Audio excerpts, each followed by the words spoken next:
Two for one, or my apologies. Oh, One, feeling yourself, all right.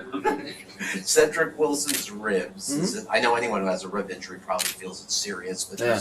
does it look short-term, long-term, and then the decision to have Kohou start and not Nick in the second half at corner, if you could talk about that. So the first one, which was ribs, yeah. So the good news is there's after the imaging and stuff, there's no breaks, but it's hurting pretty bad. So it's going to be a day-to-day situation, but we'll see how that progresses. Those are if you've ever had a rib injury, it affects every movement, including breathing. So we'll see how that progresses day to day, and then our KK, as I affectionately call him. That was within each game there's different sort of matchups that were very matchup oriented. That like I've spoke at length, that I'm not an absolute guy. So within a game, there's you can adjust plans, and sometimes it can even be a look in somebody's eye that you're like, I need to give this guy an opportunity, and he had that look about him in the second half, and we thought we could feature him, and he stood up rose to the challenge. It wasn't anything but just that game that we're kind of looking at it as. Not making it bigger than that. It wasn't necessarily it wasn't a bench situation. It was more like a feature situation, if that makes sense. But we thought he did a very good job for his opportunities, and now I'm distracted. When you guys have a comeback like that, what does that do to the team's confidence? What does that do to have that in your back pocket to know that you can do that? Well, I think that's for every team, every year, you kind of have to feel that before you can totally have complete and utter commitment and control over games moving forward. The way I see football in general is that, after you blow a lead or you make a comeback, eventually you start to realize that that's all trivial. You're playing football and then figuring out what the score is in the fourth quarter, to me. So that's easily said, much better learned with direct experience, and each team has to do that.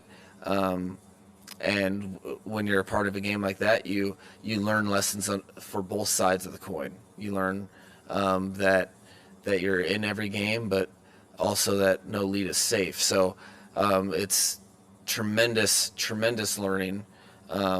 Awesome that we were able to get a win in that learning process, but something that I think good teams that end up winning meaningful games each and every year, they know that, because it's very rare that you're able to win more than you lose and not have it, and have every win come from, hey, we had the lead from the onset, so that it was I was really excited about that whole process, and just how guys responded, because there was plenty of times where they could have tapped and they didn't. Jalen and Tyreek set records yesterday, obviously, but you got 192 yards from players not wearing 10 and 17. How important is it for this offense to get that much production out of guys that are not animal-themed nicknames? Well, I mean, unbeknownst to you, I've named every player an animal. No, it's crucial. That part of a good offense is utilizing all five eligibles on the field. And defenses are too good in the National Football League that if you're a one or two trick pony, eventually they can dictate the terms and render you a lot less effective. So each and every game, you're trying to distribute the ball to your playmakers, and we have a lot of them. Sometimes the given circumstances or the defensive presentations dictate people get more one game than they will the next. I've alluded before to the fact that from a statistical standpoint, the best offense that I was ever a part of was the 2016 Atlanta Falcons, and I think that game that Julio had 300 yards receiving against the Panthers, the game before he had one catch for 16 yards. So you have to be able to take advantage of matchups or defenses if the opportunity is given, but you also have to be able to distribute the ball so guys can't over-key on one or two individuals. Like yesterday, you talked about having told the team about adversity, being ready for it, and how to respond when it comes. What sort of message will you have for, obviously, a big game that's coming up Sunday? Not to take me so literal and excessively. That was a little too much adversity for my liking. No, we the biggest message is that you don't ignore the obvious. You know, the Buffalo Bills have won the division and done an unbelievable job in all three phases. So what better for the Miami Dolphins? That's a young team that is really invested and very, very eager to play football. What better opportunity than playing the best and seeing where you're at? So I think you don't hide from it. I think you embrace the fact that they're a good football team, and that there's one way to be put in the category of good football teams. You beat good football teams. So there's a lot of opportunities in the course of a season. Specifically, there's 17, if anyone's counting. So this is 1/17th, and it's 1/6 of our division games. But it's also an opportunity for us to see where we're at and go against the best. Which, as competitors, which our team is very competitive, you bask in that opportunity. It's exciting. So we're going to do our best to prepare and see where we're at the end of 4:30 maybe on Sunday. As a coaching staff, how quickly do you have to turn the page after such a big game? You give the night of the game, and then today you wake up and you go in to coach your guys on the previous game with the view and the scope of moving forward. Who cares what the result was today? Now it's about learning from the things that happened in the game and then immediately progressing to the next opponent. The time is limited, and you have the second half of Monday and Tuesday to get a plan together for your players on Wednesday. So you don't have much time, if any, to really absorb the win, and it's not. That would feel uncomfortable anyway. You're constantly in football as a coach or a player. You're trying to get better, and that's what makes it fun. It's purposeful, and so what you don't really necessarily get better from basking in the glory or dwelling in defeat. It's on to the next, and so I'm already halfway there. Yesterday there was so much going on in that game. It seemed like it There's a lot. running at twice the normal speed. When you watched the film, was there anything that surprised you? You're handling every situation as it comes to you. When you take a step back and watch the game, and I watched it in game order, so all three phases, and the highs and lows, I definitely didn't do it justice for the emotional highs and lows during it.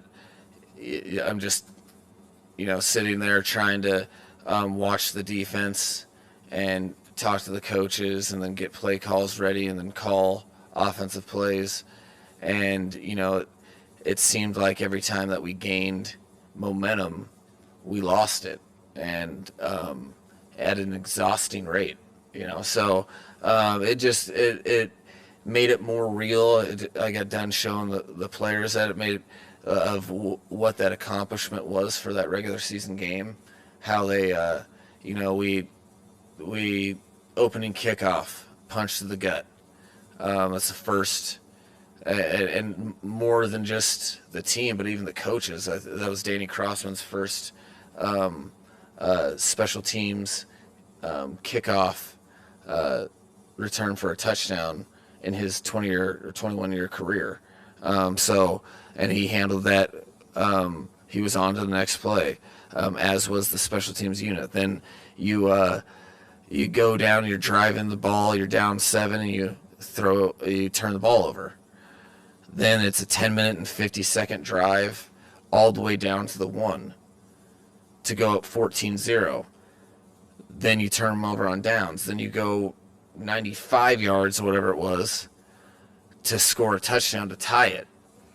Then the next defensive snap, 75-yard touchdown. Then, a couple miscues on offense, and it's 28-7 at halftime. Then you go the first possession, you get a 28-14. Then it goes, defense goes to 3 and out, I think. Then the offense in turn doesn't play complimentary football and isn't able to convert and has to punt. Then they go score 35-14. I mean, whoa, in it, you're, like I said, I try to lead by example with the players, and I'm not as worried about the score, but then you take a step back and you're looking at it from, a fan's vantage point, and man, this is exhausting, So that the biggest takeaway from that was the internal fortitude of the team. I felt it yesterday. I was very proud how they came out in the second half, but I got more of appreciation for it today when watching the film. Mike, for the performance that Tua had yesterday, what does that do for your relationship together and the ability to build this offense moving forward? I think it allows him. It kind of makes it tangible what his teammates, myself, the coaching staff have been seeing. This whole offseason. So it makes the evolution of the things that have. He took such a step in the right direction yesterday, and threw an interception that he was absolutely disgusted with himself. And in that game, to take the coaching and still press forward it was probably his biggest mistake that he's had all his season. So that makes it that much more real and what it can do for him if he's just worried about playing the next play and not pressing or not being overly hard on himself. So I think the messaging for that and for him, his personal growth is huge. But I also think it's awesome for a player to feel he knows that he did some really good things. I think deep down he would never say it, but I think you'd have to be kind of delusional not to be like, hey, 6 touchdowns was pretty good, right? But I think there's also something to the fact that none of his teammates were surprised, which is much more impactful than words. You can feel that when guys are like, they're not like, whoa, dude, where'd that come from? So I think that's great for him. He deserves it. None of it was given at all. He earned every ounce of that, which I know players respect a great deal. So I think that benefits everybody, players and coaches included. It's kind of a fun one to end on. I know you're really big on the film. What was your film breakdown of Mike Gesicki's Gritty? Oh, well, See, I have a lot of resources at my disposal. A head coach, you definitely do very little to almost nothing on your own. So, with all my resources, I was able to get some footage of maybe some other, or possibly some other people attempting the same dance moves that may or may not be fathers, dads. There was we had to outsource some footage of the general population to kind of put it in perspective, to make sure that his teammates knew that it wasn't a subpar effort, that there could be worse, but it was in the family of worse. Does that make sense? Yeah.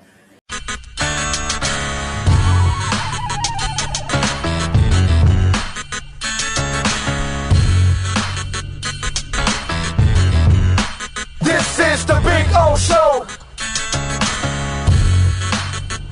This is the Big O Show.